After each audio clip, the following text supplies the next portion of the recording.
কে বলে রাজ্যে কাজ ও খাদ্যের অভাব নেই? এখনো গ্রাম পাহাড়ে কাজ ও খাদ্যের অভাবে দিশেহারা অনেক পরিবার। এমনই হৃদয় বিদারক ঘটনা উঠে এলো কৃষ্ণপুর বিধানসভা তথা মন্ত্রী বিকাশ দেববর্মার বিধানসভা কেন্দ্র থেকে। নোনাছড়া ভিলেজের গঙ্গা বাহাদুর মলসুম পাড়ার দরিদ্র জুম চাষী নামকি মলসুমের ঘরে গত 1 মাস ধরে টাকা পয়সা নেই।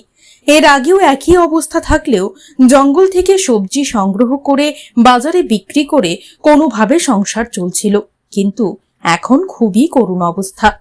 খিদের জ্বালা মেটাতে ওনার ছেলে রঞ্জিত মলসুম কাঁঠাল গাছে চড়েছিল, সেখানেই বাধে বিপত্তি। গাছ থেকে নিচে পড়ে গত বুধবার থেকে তার অবস্থা আশঙ্কাজনক। টাকার অভাবে উন্নত চিকিৎসার জন্য অন্যত্র নিয়ে যেতে পারছে না পরিবার, তাই তার চিকিৎসা চলছে তেলিয়ামুড়া মহকুমা হাসপাতালে। আজ তাকে দেখতে ছুটে আসেন মথার কিছু লোকজন। পরিবারটি খুবই অসহায় অবস্থায় আছেন বলে জানান সেই নেতারা। খবর নেওয়ার নাই, তখন থেকে পড়ে গেছে। আপনারা বাড়িতে চাল নেই না? তখন সময় কাঁঠাল গাছে উঠছে কাঁঠাল পাড়তে। কাঁঠাল পাড়তে গিয়ে গাছের থেকে পড়ে গেছে, পড়ে গেছে, পড়ে আহত হয়েছে না? আপনারা বাড়ি কোন জায়গায় কইছেন? গঙ্গাবাদের বাড়ি। ছেলের বাবার নাম? নাম কি? আপনার কি হয়? আপনার কি হয় যে আহত? এটা হলো নাতি। এখন হাসপাতাল থেকে কি কইছে আপনারে?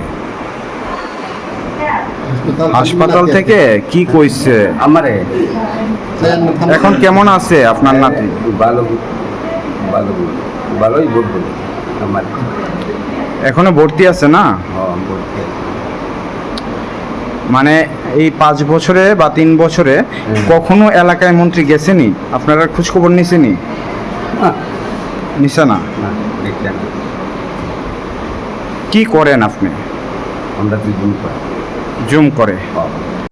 আনন্দ আর ভালোবাসার দীপ্তিতে গড়া সমুজ্জ্বল পরমা, ঠিক তোমারই মতো।